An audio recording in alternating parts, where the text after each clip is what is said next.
नमस्कार दोस्तों, आज हम बात करेंगे हमारे भारतीय संविधान के बारे में। यह न केवल हमारे देश की नींव है, बल्कि यह हमारे अधिकारों और स्वतंत्रता का भी संरक्षक है। क्या आप जानते हैं कि यह संविधान कैसे बना? कितने लोगों ने अपना खून पसीना एक करके इसे तैयार किया? आइए, आज इस वीडियो में हम भारतीय संविधान के कुछ ऐसे ही अनसुने रोचक तथ्यों पर रोशनी डालते हैं जो शायद ही आपको पता होंगे। दोस्तों, भारतीय संविधान सभा का गठन भारतीय इतिहास की सबसे महत्वपूर्ण घटनाओं में से एक है। ये वह संस्था थी जिसने हमारे देश के लिए एक ऐसा संविधान तैयार किया जो आज भी हमारी लोकतांत्रिक व्यवस्था की नींव है। जुलाई 1946 में इसका गठन हुआ था। लेकिन क्या आप जानते हैं कि इस ऐतिहासिक कदम की नींव कई साल पहले ही रखी जा चुकी थी? दरअसल संविधान सभा का विचार इससे बहुत पहले ही आ गया था। 1934 में पंडित जवाहरलाल नेहरू ने पूर्ण स्वराज के लिए संविधान सभा की मांग रखी थी। यह मांग भारतीय स्वतंत्रता संग्राम के दौरान एक महत्वपूर्ण मोड़ साबित हुई। नेहरू जी का यह कदम भारतीय जनता के अधिकारों और स्वतंत्रता के प्रति उनकी प्रतिबद्धता को दर्शाता है। इसके बाद 1940 में अगस्त प्रस्ताव के माध्यम से ब्रिटिश सरकार ने पहली बार यह स्वीकार किया कि भारत को अपना संविधान बनाने का अधिकार है। यह प्रस्ताव भारतीय स्वतंत्रता आंदोलन के लिए एक बड़ी जीत थी। इसके बाद संविधान सभा के गठन की प्रक्रिया तेज हो गई और अंततः 9 दिसंबर 1946 को डॉ. सच्चिदानंद सिन्हा की अध्यक्षता में संविधान सभा की पहली बैठक हुई। यह बैठक भारतीय लोकतंत्र के इतिहास में एक मील का पत्थर थी। लेकिन यह सब इतनी आसानी से नहीं हुआ। यह एक लंबी और कठिन यात्रा थी जिसमें कई चुनौतियों का सामना करना पड़ा। हमारे नेताओं ने अपने दृढ़ संकल्प और अटूट विश्वास के साथ इन चुनौतियों का सामना किया। जनता का समर्थन और उनकी उम्मीदें इस प्रक्रिया की सबसे बड़ी ताकत थी और इसी सामूहिक प्रयास और दृढ़ इच्छा शक्ति के कारण भारत ने एक ऐसा संविधान पाया जो आज भी हमारे देश की विविधता और एकता को बनाए रखने में सहायक है। आज के समय में जब सब कुछ कंप्यूटर पर होता है तो यह जानकर आपको हैरानी होगी कि हमारा संविधान हाथ से लिखा गया था। जी हाँ, प्रेम बिहारी नारायण रायजादा ने इटैलिक शैली में संविधान की मूल प्रति को लिखा था।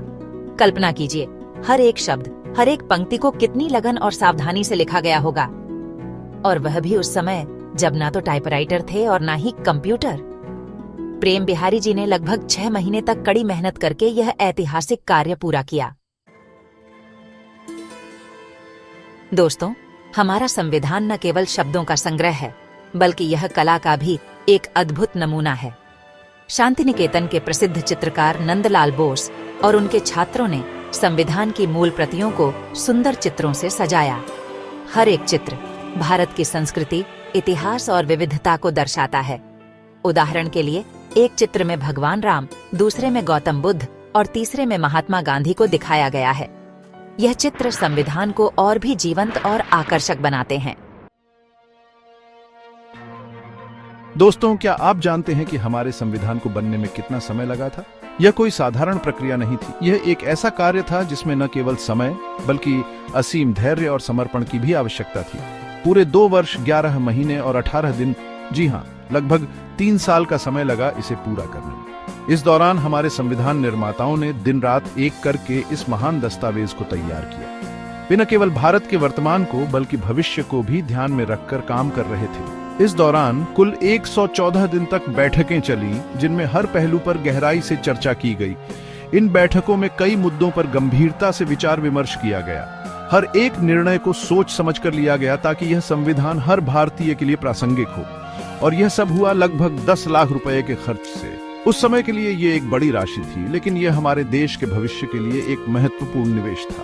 आज जब हम अपने अधिकारों की बात करते हैं तो हमें यही याद रखना चाहिए कि यह संविधान हमें कितनी मेहनत और त्याग के बाद मिला है।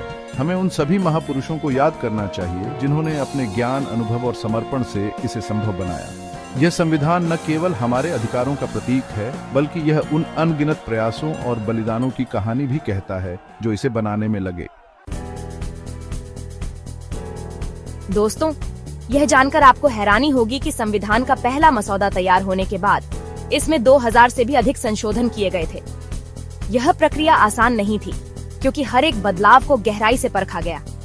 जी हाँ, हर एक शब्द, हर एक वाक्य पर गंभीरता से विचार किया गया। ताकि यह सुनिश्चित हो सके कि संविधान हर दृष्टिकोण से परिपूर्ण हो और जरूरत पड़ने पर उसमें बदलाव भी किए गए। यह प्रक्रिया महीनों तक चली, जिसमें हर पहलू पर गहन चर्चा हुई। यह दर्शाता है कि हमारे संविधान निर्माता कितने सतर्क और दूरदर्शी थे।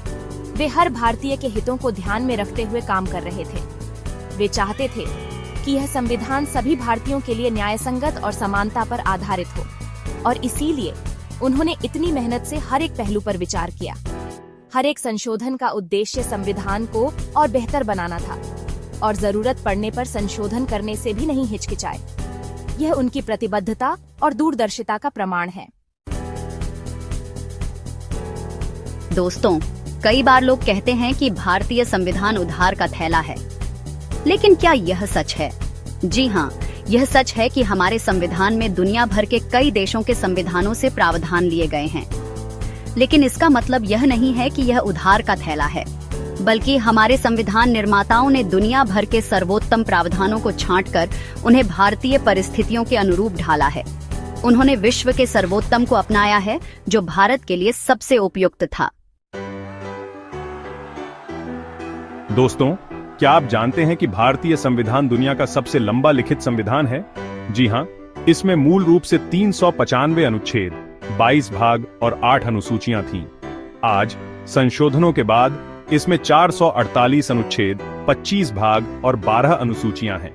इसकी लंबाई का एक कारण यह है कि इसमें न केवल केंद्र सरकार बल्कि राज्य सरकारों के गठन, शक्तियों और कार्यों का भी विस्तृत वर्णन है।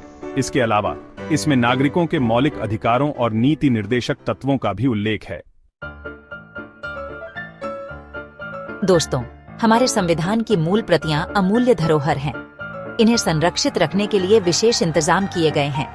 ये प्रतियां संसद भवन के एक विशेष कक्ष में रखी गई हैं, जिसे संविधान कक्ष कहा जाता है। इस कक्ष में तापमान और आर्द्रता को नियंत्रित रखा जाता है, ताकि इन प्रतियों को किसी भी प्रकार का नुकसान न पहुंचे। इसके अलावा इन प्रतियों को समय समय पर विशेषज्ञों द्वारा जांचा भी जाता है। ये सुनिश्चित किया जाता है कि ये अनमोल धरोहर आने वाली पीढ़ियों के लिए सुरक्षित रहे।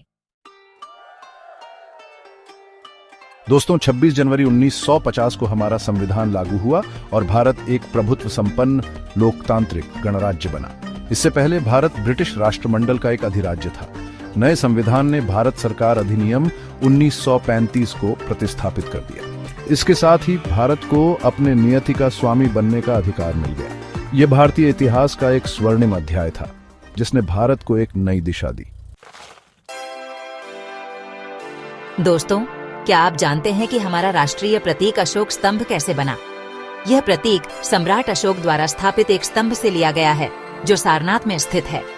इस स्तंभ के शीर्ष पर 4 शेर हैं, जो चारों दिशाओं में देख रहे हैं। यह शक्ति, साहस और गौरव का प्रतीक है। 22 जुलाई 1950 को इसे भारत के राष्ट्रीय प्रतीक के रूप में अपनाया गया। दोस्तों, डॉ भीमराव अंबेडकर को भारतीय संविधान के जनक के रूप में जाना जाता है। उन्होंने संविधान मसौदा समिति के अध्यक्ष के रूप में महत्वपूर्ण भूमिका निभाई।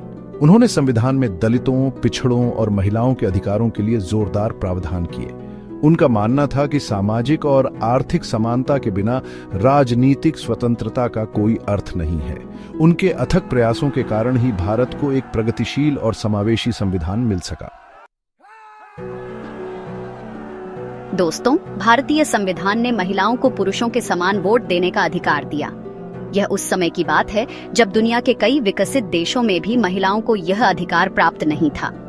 हमारे संविधान निर्माताओं ने यह स्वीकार किया कि एक स्वस्थ लोकतंत्र के लिए महिलाओं की भागीदारी अनिवार्य है। यह प्रावधान भारतीय महिलाओं के सशक्तिकरण की दिशा में एक महत्वपूर्ण कदम था। आज भारत में महिलाएं न केवल वोट देती हैं, बल्कि देश के निर्माण में भी बराबर की भागीदार हैं। दोस्तों, भारतीय संविधान की प्रस्तावना इसकी आत्मा है। यह संविधान के उद्देश्यों और सिद्धांतों का संक्षिप्त परिचय प्रदान करती है। इसमें हम भारत के लोग शब्दों का प्रयोग किया गया है, जो यह दर्शाता है कि संविधान जनता की इच्छा और आकांक्षाओं का प्रतिबिंब है। प्रस्तावना में भारत को एक प्रभुत्व संपन्न, समाजवादी, पंथनिरपेक्ष, लोकतांत्रिक गणराज्य बताया गया है। यह देश के नागरिकों को न्याय, स्वतंत्रता, समानता और भाईचारे का भरोसा देती है। 42वें संशोधन के द्वारा प्रस्तावना में समाजवादी और पंथनिरपेक्ष शब्दों को जोड़ा गया था। दोस्तों, 24 जनवरी 1950 को संविधान सभा के 284 सदस्यों ने संविधान पर हस्ताक्षर किए थे। पहले हस्ताक्षरकर्ता थे डॉ. राजेंद्र प्रसाद, जो स्वतंत्र भारत के पहले राष्ट्रपति बने। और क्या आप जानते हैं कि संविधान पर अंतिम हस्ताक्षर किसने किए थे? यह थे श्री फिरोज गांधी, जो तत्कालीन केंद्रीय मंत्री थे। यह एक ऐतिहासिक पल था जिसने भारत को एक नए युग में प्रवेश कराया। दोस्तों, अनुच्छेद 32 को डॉ. अंबेडकर ने भारतीय संविधान का हृदय और आत्मा कहा था। यह अनुच्छेद नागरिकों को अपने मौलिक अधिकारों की रक्षा के लिए सर्वोच्च न्यायालय जाने का अधिकार देता है। इसका मतलब है कि अगर सरकार या कोई अन्य व्यक्ति आपके मौलिक अधिकारों का हनन करता है, तो आप न्याय पाने के लिए सीधे सर्वोच्च न्यायालय का दरवाजा खटखटा